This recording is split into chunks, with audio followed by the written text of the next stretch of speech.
So we're going to be talking a lot about dementia per se. Dementia symptoms are caused by significant loss of brain function.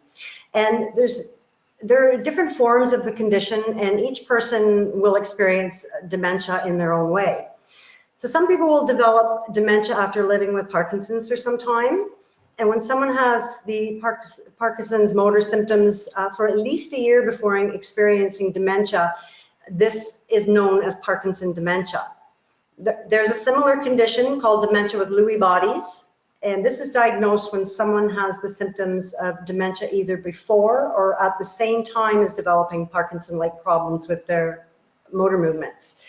In some cases, there are no motor symptoms that may present at all. With Parkinson's disease, results from a decreased production of a chemical in the brain called dopamine, and the shortage of dopamine is the result of the nerve cells, which we call neurons, in parts of the brain that start to gradually deteriorate. And the part of the brain that's most affected is located deep within the brain stem and is known as the substantia nigra. The other brain chemicals, such as serotonin and acetylcholine, are also reduced as a result of Parkinson's disease. Some of the symptoms that you may notice, depression and dementia, respectively, may show up. So the dopamine is responsible for sending out messages from the substantia nigra to other parts of the brain to control the movement of the body and the coordination. When there's not enough dopamine being produced and the majority of the dopamine producing cells have deteriorated, the motor symptoms of Parkinson's will develop. And these low levels of serotonin can cause mood symptoms, such as feeling sad, having less motivation to do things, and as well as low levels of something called acetylcholine in Parkinson's produces inattention, some fluctuations in alertness, possibly visual hallucinations, and dementia symptoms as well.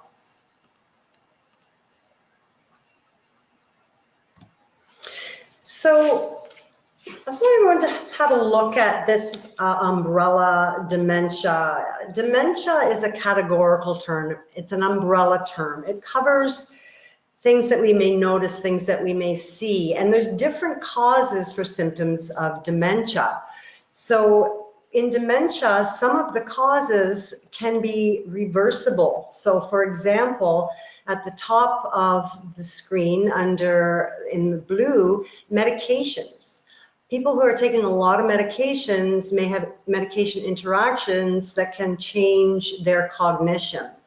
And particularly when we're thinking about Parkinson's and Lewy bodies, those folks can be very sensitive to medications. So things like nutritional deficiencies, B12 deficiency, dehydration, metabolic disorders, as well as tumors, normal pressure hydrocephalus, and depression and delirium. So all of these causes, when we figure out what's going on and we treat the underlying cause, you can see a change in the person's cognition. So they're reversible. We can address those.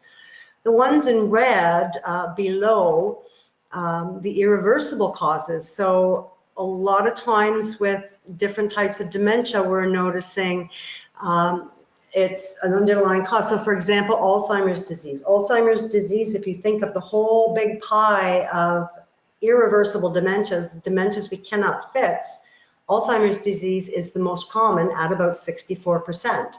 But look below there, there's many others. Lewy body dementia, vascular dementia, frontal temporal dementia, Parkinson's dementia, what we're talking about today, Huntington's disease, brain injuries can cause dementia symptoms, as well as HIV. So understanding that dementia itself are symptoms and what the underlying cause.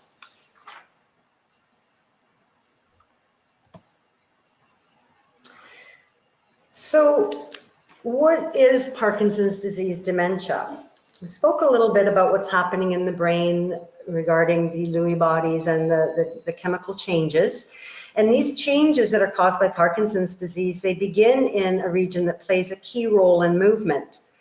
And as the Parkinson's brain changes gradually spread, they may affect mental functions as well, including memory and the ability to pay attention, making sound judgments, and planning steps to complete a task. Memory and thinking problems in Parkinson's that are caused by the structural and chemical changes of the brain. And as in the previous slide, dementia describes a set of symptoms that are caused by that significant loss of brain function. Researchers are still studying exactly how the brain becomes damaged through this process and does lead to dementia. So dementia is the hallmark of Alzheimer's disease, but dementia may or may not occur in people with Parkinson's. Dementia does produce a greater impact on the social and occupational function of people with Parkinson's than people with Alzheimer's disease because of the combination of motor and cognitive changes. So the key brain changes that are linked to Parkinson's disease and Parkinson's disease dementia are these abnormal microscopic deposits composed chiefly of alpha-synuclein, which is a protein that's found widely in the brain, but we don't really understand its function yet. And these deposits are called Lewy bodies. And Lewy bodies are also found in several other brain disorders, including dementia with Lewy bodies. Another complicating factor is that many people with both dementia with Lewy bodies and Parkinson's disease dementia may also have plaques and tangles. And plaques and tangles are the hallmark of the changes linked to Alzheimer's disease. So it can be a little bit more complicated. So Parkinson's, we see, is fairly common neurological disorder in older adults, and it's estimated that nearly 2% of those older than 65. We see that the Parkinson's Foundation estimates that 1 million Americans have Parkinson's disease, and estimated between 50 to 80% of those with Parkinson's disease will eventually experience Parkinson's disease dementia. And the average time from onset of Parkinson's to developing dementia is about 10 years.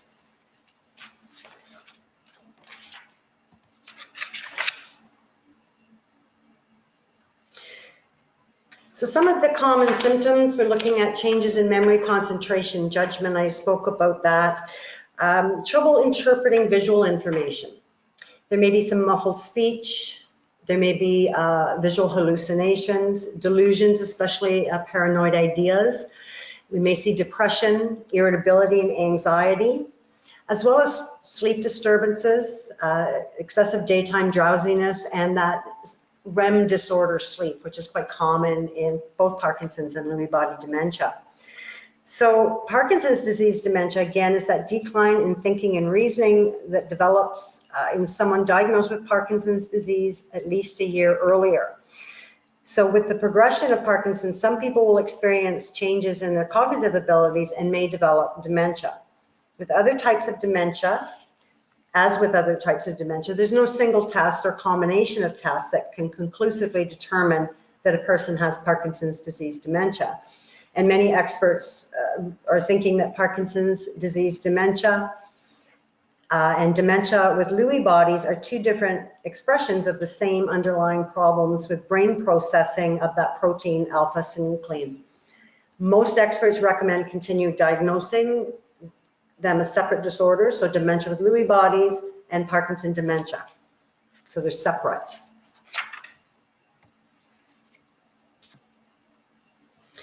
So since individuals with Parkinson's are at high risk for dementia as their disease progresses, doctors should be monitoring those with Parkinson's closely for signs of thinking changes. Behavioral changes may increase as the disease progresses and can be a very primary source of stress for caregivers.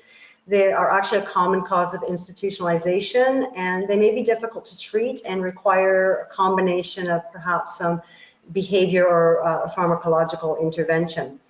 But with dementia, it's important to remember that all behavior has meaning, and people aren't doing anything randomly. There's a reason why they're doing that, but with dementia, they're having difficulties conveying that or communicating. So behavior does become a form of communication.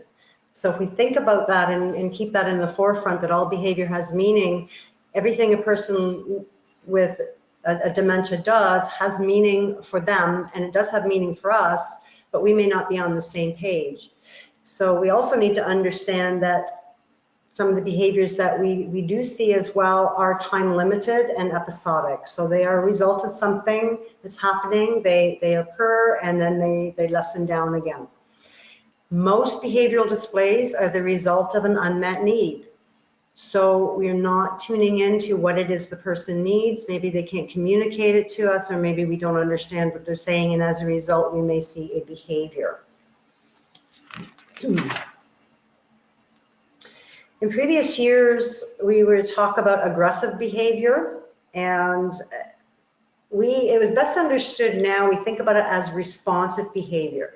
So we're exerting to control or protect ourselves. So it's not aggression, it's responsive, because everything that's happening has an effect for me, has meaning for me, and I may misunderstand, but I still have a response, and I could misinterpret the response as aggressive when it's actually responsive. So when we look at this slide, again, we're looking at challenging behavior, again, reframing from aggressive behavior, we went to challenging behavior, and now we're looking at responsive behavior. We use that term to remind us that the behaviors we typically see in dementia are almost always into response to something in the person's environment. So remember that we're talking about environment in this context, and that could be something internal within the person or something external. When we notice behavioral changes in a person with dementia symptoms, we need to recognize that what we're seeing are symptoms of the disease process. We need to remember that the person behind the disease is still capable of feeling and expressing their emotions very deeply. So people with Parkinson's and people with dementia are changing. And as care partners, we need to change along with them. We need to change our behavior as well to adapt to the person, because the person with dementia, as I said, is already changing and they cannot change. So we need to change along with them. And part of that is understanding the disease. Part of that is understanding what's happening with the person. I'm going to talk about the 8 A's of dementia. This is a way to kind of understand that what may be occurring through the process of dementia. It's important to remember that not everyone will experience all of these, but if they do occur, at least you know that, hey, this is expected, this isn't anything new. So the first, and I guess this is probably the most common thing we think of when we think about dementia, is amnesia or loss of memory. So in the beginning, we see short-term memory that can be affected. And if you think about memory like an onion, it's in layers. So there's lots of layers. And the outer layers are the most recent things. Those are things that we just talked about. The question I just gave you the answer to. It's remembering that I have a new great-grandchild. It's all these new things. And in dementia, people have difficulty holding things short-term to file them back so they can find it later. So I forget that I asked you my doctor's appointment, what time is my doctor's appointment, and I forget the answer, and I will continue to ask the same question because I can't hold on to that information. So I may not remember recent conversations, what you just said. Again, repetitious questions or statements are quite common. And because I can't find the recent stuff, I go deeper into those layers and try to figure things out. So I'm trying to make sense sometimes of 2019 information, maybe based on 1940 information, 1950, and that doesn't jive. So the person with dementia may lose track of where they are in step process to get activities done. Everything has a sequence. There are steps to everything. And if I forget where I am in the process, I don't remember what I just did, and I don't remember what comes next. So again, difficulty with sequencing can be challenging, forgetting where I was in the process. With amnesia, some of the potential reactions that we see with people who are struggling with amnesia is that anxiety and agitation, negativity, misidentification, confusion. so they forget. They may ask about people who've passed away because they've forgotten that they passed away. Another of the A's is aphasia. And so that is loss of language, both speech and comprehension. So what's interesting about aphasia, it takes 4 different parts of the brain to see words, hear words, speak words, and think about words. So if the part of my brain that controls my speech is damaged, my speech may sound confused. I may not be able to access the words I want, yet I understand what you're saying. Yet that could be the opposite, where I speak fairly clearly, but I don't understand what you're saying. So there can be that kind of confusion there with the aphasia piece. So I may have difficulties finding words, and nouns can be particularly difficult, but finding the word for what I want. And if I use a different word, it may change the whole context of the sentence. I ask you to bring me my cup, you bring the cup, and I meant cap, but I couldn't find cap when I went looking for it, and cup was kind of close, so I put that one in there. So I may also substitute words with meaning-sounding words. I'll meet you in the bus, and we're not going in the bus, we're going in a car, but bus is kind of the same because I get in it and it takes me somewhere. So word finding difficulties, nouns are big things that people have difficulties with. And because they're having difficulties with language and expression and communication, they may not participate in conversations, they may withdraw from conversations. People do notice that as they move through this disease and they're experiencing aphasia, that it's harder for them to keep up. It takes them longer to keep up with the conversation. And so rather than that being pointed out to them, which we tend to do, they just stop talking and they withdraw from the conversations. Conversations and language can be very difficult for people with dementia as well, and there's lots of things going on, lots of different conversations, lots of people around. It's very hard for them to follow.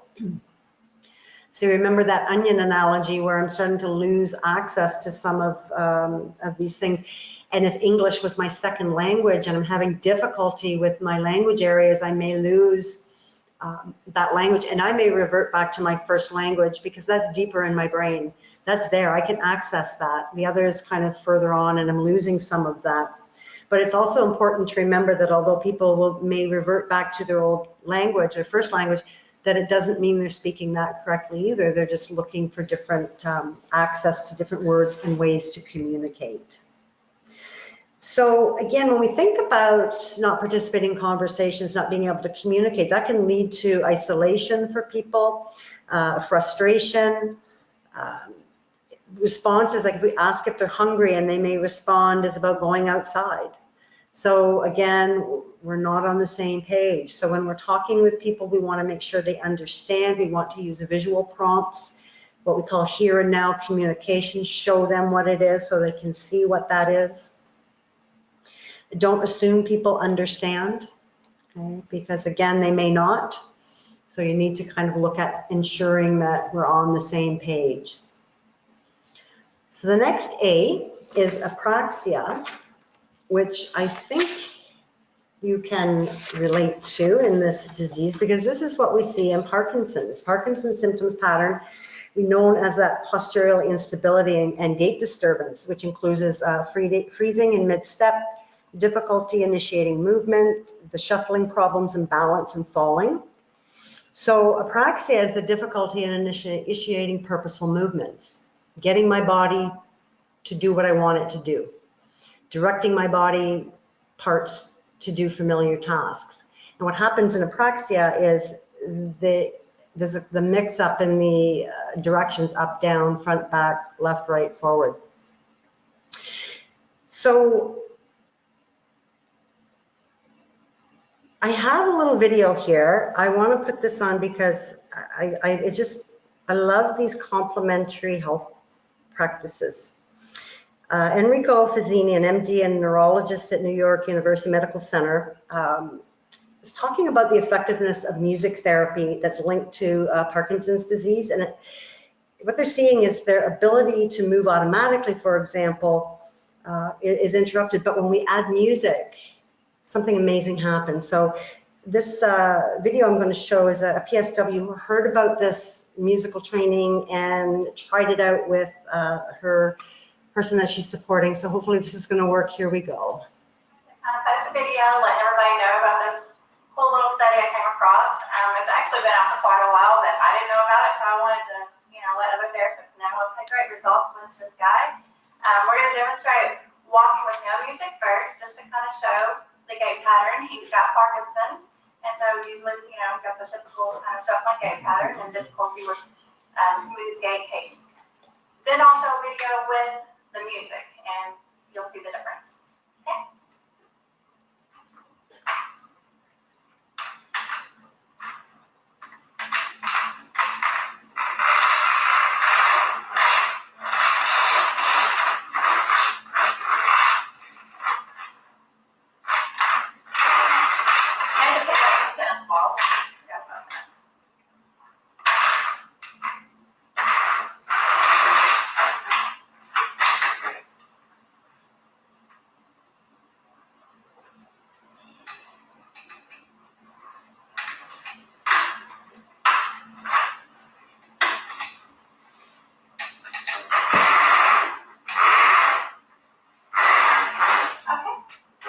So now we're going to do gait training with music. Everybody's got cell phones. Everybody nowadays has music on their phone, so this is kind of a real easy way to do it. Let's stay here for a minute.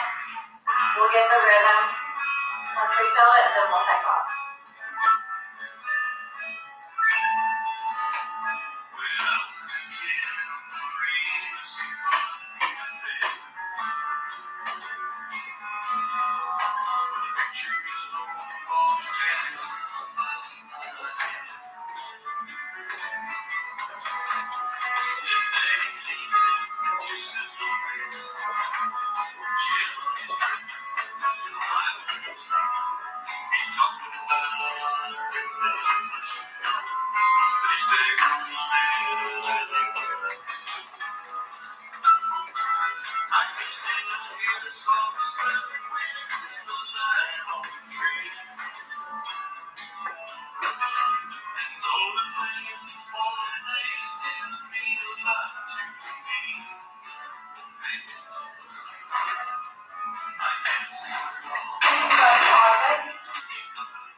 So the power of music, isn't that amazing?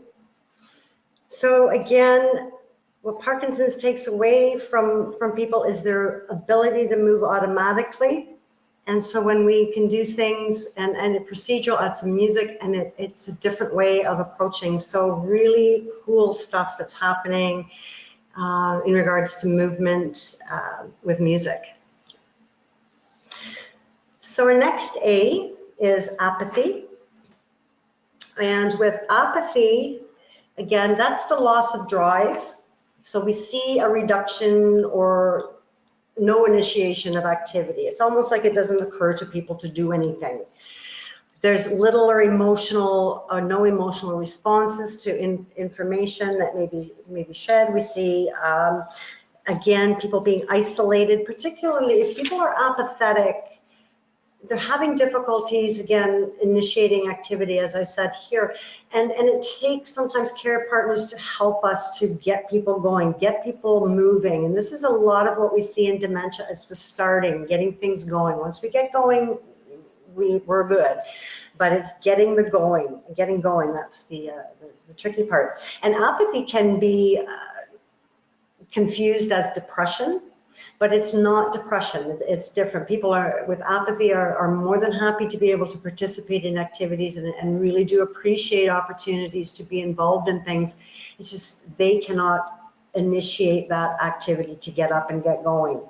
So if someone's apathetic, they can really lose out on quality of life if we assume that they're just quite content to sit, because they may not be. They would appreciate the opportunity to be up and doing things. So again, isolation, and because they're not involved, we may see people becoming sad, depressed. So just sitting quietly all day, no initiation. It requires us to help initiate. This also goes with language as well. So people may not say anything to you unless you say something to them first. It almost like it doesn't occur to them to say anything unless you say something first. Our next day is the paradox of dementia, anosognosia.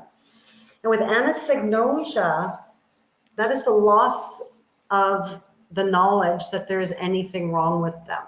So they're unaware that they have any cognitive decline in their abilities. So they may have known at one time that there was changes going on, but they forget. There's the onion again. I've got this diagnosis, and now I've forgotten that I have this. And so I don't believe there's anything wrong with me, and everything is just quite fine. Yeah, I don't need help. Everything's good. But when things go wrong, it's not me because I'm fine. So oftentimes, care partners or the other whoever's in the room gets blamed for things when things go wrong. It's not that you have done something wrong. It's just that person doesn't understand, and their brain is there to protect them, and they know they did not do this. They know they did not put their purse away, and they can't find it, so it's been stolen, and you get blamed for that. So that can be one of the toughest of the A's, just because if there's nothing wrong with me, I don't need any help. I don't need any help with anything. So we get a lot of resistance and pushback from that. And of course, because I'm insisting that we do need help, people become angry, frustrated, and even more confused. And can also, look at blaming. I mentioned blaming, and just suspiciousness, general suspiciousness of people around them, because they can't quite make sense of everything, and they are fine. There's nothing wrong with me. So that's a tricky one. Our next A is agnosia. So this is the loss of recognition of the sensory information. So everything that comes into the brain, you're not even aware of this. There are a lot of sights, sounds, smells that come into the brain. Your brain just disregards them because they're not really important, they're safe, and they know what they are. With agnosia, they lose the recognition of that sensory information. So, for example, the telephone could be ringing and they're sitting right beside the telephone, but they've lost the understanding of what that sound is and what they need to do with that. So they can sit beside a phone and it rings and they don't answer it. I've seen this with doorbells, ring the doorbell and people don't respond to the doorbell. But if I knock, they'll tune into that because that's deeper in the brain. Remembering the brain in those layers. So because they're misinterpreting what they see and what they hear, they're going to come up with their own ideas about things, and oftentimes it's not accurate. It's that broken brain doing what it's supposed to do and make sense of things, but because the information and the access isn't there, I come up with things that really don't make any sense to you. My brain doesn't understand what your brain is trying to say. In agnosia, they don't know what it is or what it's used for. So they can pick up the fork to brush their hair. They might put the juice cup in a bowl that's meant for their oatmeal. They may find them complaining that food tastes differently. They may accuse you of trying to poison them, so things taste differently. We may see some hallucinations and a little bit of paranoia as well. So that's agnosia.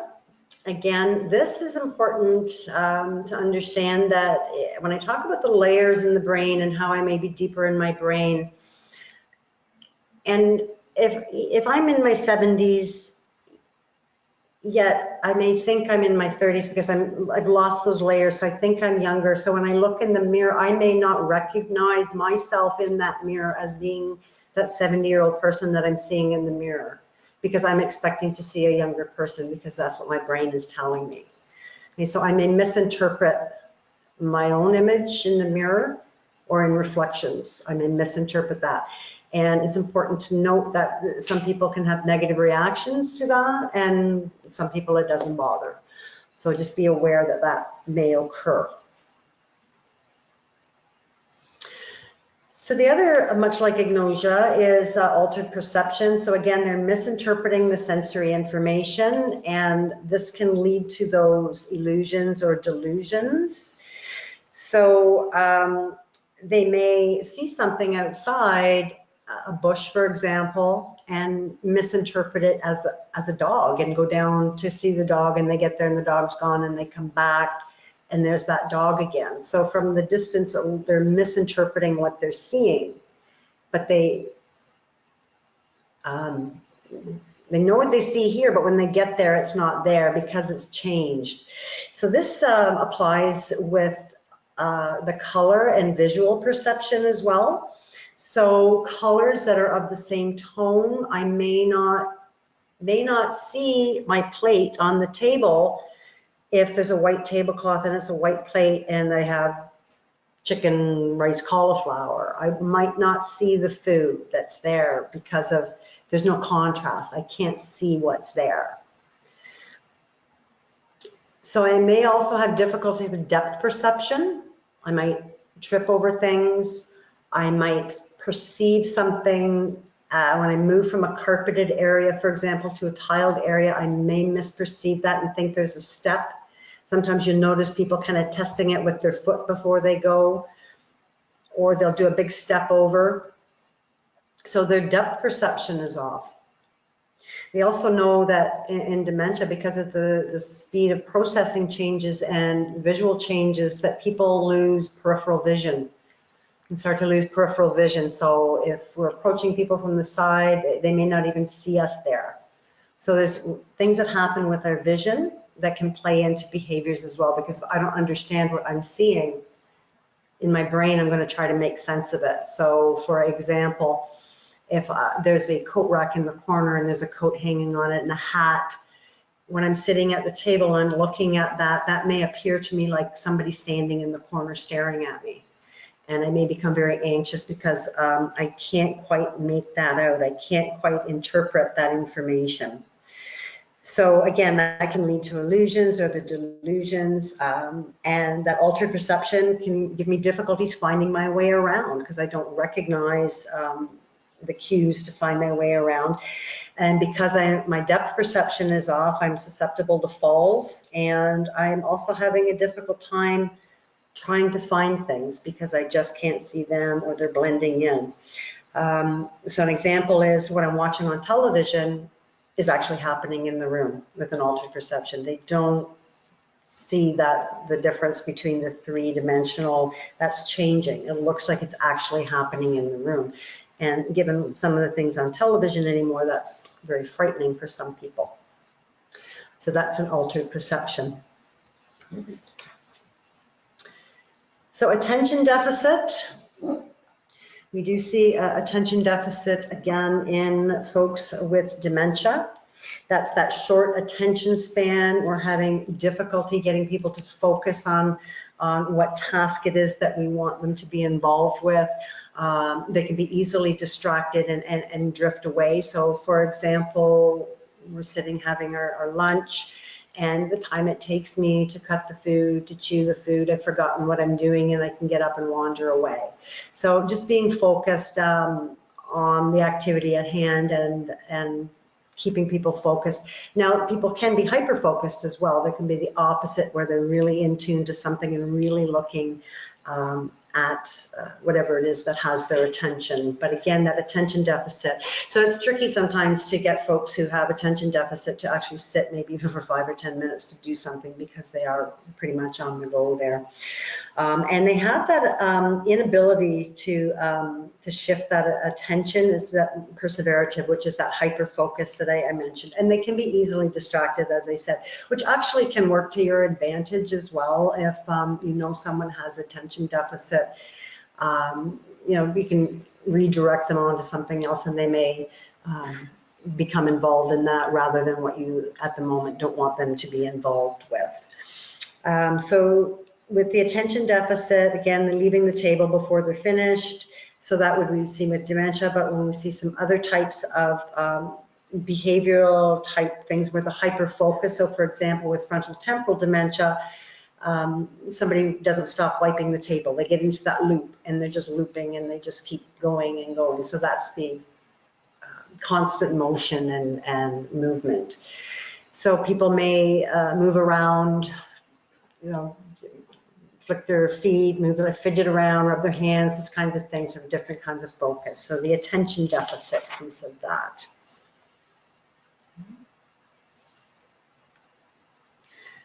So those were our 8 A's. And when you think of those A's and you think about how they affect behavior, why people are doing what they're doing, here it is again, all behavior has meaning. So when a person has what we may say as challenging, difficult, responsive behavior, it's really tempting to concentrate on what the problem is for you and everyone else. But it's really important to look at the behavior as an attempt to communicate something. Right? With someone who doesn't have dementia, we can quietly explore the issue with them and they can communicate their needs. But when someone has dementia, you need to see the behavior as communication and try to problem solve the situation with what you know. Try not to take the behavior personally. Again, this is not something the person would be doing if this disease was not present. It can be tough because, again, sometimes they say things that can be upsetting for us, but again, this is the disease that, remember, the person is still there. This is the disease speaking. And in regards to behavior has meaning, everything that a person with dementia does has meaning for us. Everything we do has meaning for people with dementia. So it takes 2 to tango, but it also takes 2 to tangle. So we need to be on the same page and we need to be moving ahead because we want to tango, not tangle. And in dementia, we can do a lot of tangling.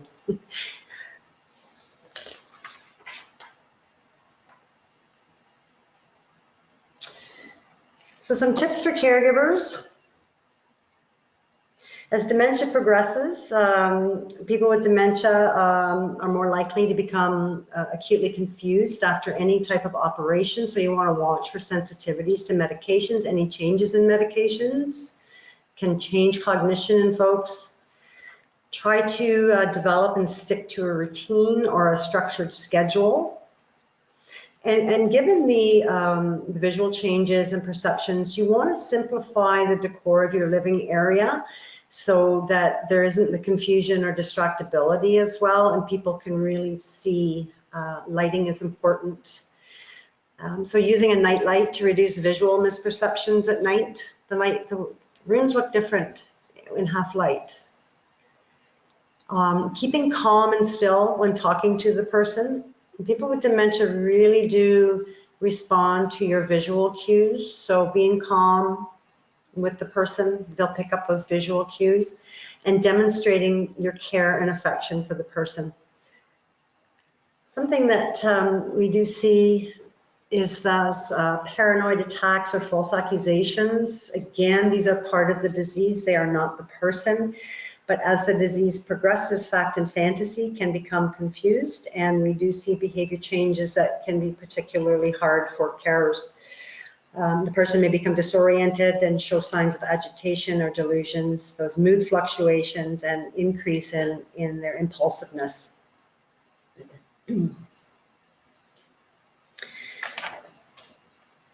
So my next slide is, I showed you the music therapy or the music and movement. And I mentioned complementary health practices. There's a lot of stuff out there that is new, there's a little bit of research, but observationally, we're seeing some good things for this, and hopefully this is going to lead into some more research into this. So the music was a good one. I want to show you Gita, and I'm going to, in my introduction, I was mentioned as I'm a laughter yoga teacher, and through the Alzheimer's Society, we do laughter yoga and wellness as part of our health promotion programs, because again, when you laugh, it feels good. It produces dopamine. And what are we lacking in Parkinson's? Dopamine. So we can increase dopamine naturally. There's been a relatively new study that was published, and where they're looking at laughter improving physical and psychological health-related outcomes across diseases and populations, and showing that laughter helps with stress, mood, memory, interpersonal relationships, psychology, well-being, and quality of life. So what's happening is we're stimulating the amygdala, and why that laughter can be helpful for people with Parkinson's, because the deficits that are involved in the functions are regulated by the amygdala, and they're implicated with the symptoms of Parkinson's. Laughter can create an increased dopamine production, and so increase the positive mood with adults with Parkinson's, and as evidenced by anecdotal accounts and research. We hear this all the time. And laughter yoga and laughter wellness, laughter therapy, laughter size, whatever you want to call it, laughing looks like it may be a viable intervention for adults because of the connections with impact, as I said, stress, mood, memory, the interpersonal relationships, psychology, well-being, and our quality of life. So I'm going to let Geeta tell you her story.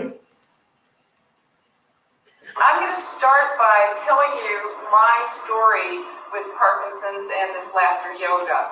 I was teaching how many people know about regular yoga?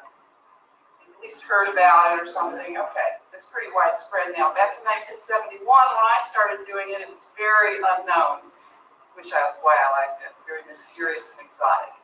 And so I was diagnosed with Parkinson's about 4.5 years ago, about a month before my 54th birthday. And so slowly, I wasn't able to do as many of the poses, the regular yoga poses that I could do. So I cut back on my teaching, and it just wasn't enjoying it as much. And finally stopped teaching altogether because I just couldn't do the same things I used to be able to do. I still practice my own real gentle practice every day, which helps with the flexibility and the rigidity.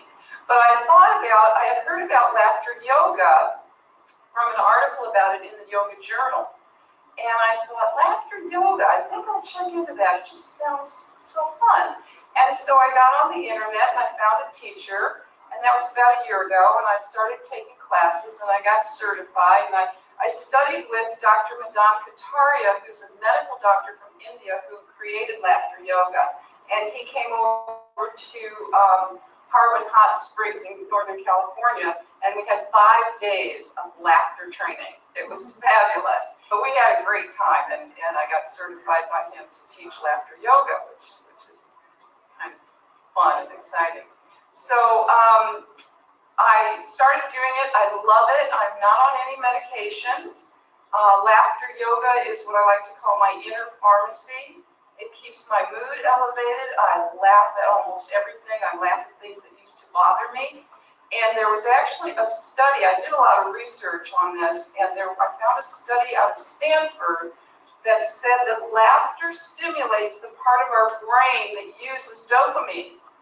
Wow, that excited me, and I thought, I'm going to do this. I'm going to do this. And then I've been telling people, too, that recently Dr. Kataria sends a newsletter out to all the teachers, and this newsletter said there's a woman in India who recovered from Parkinson's after going to laughter clubs and is now off all medication and living a normal life. And I thought, wow, this is definitely, the right road. And even if it doesn't cure the Parkinson's, at least I'm laughing, so who cares?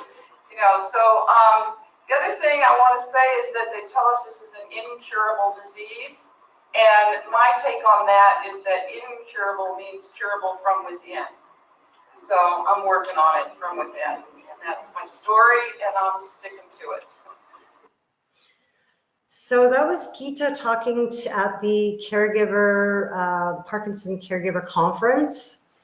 And I like what she says, inner cure from within. And so music, laughter, all these tools that are there from within.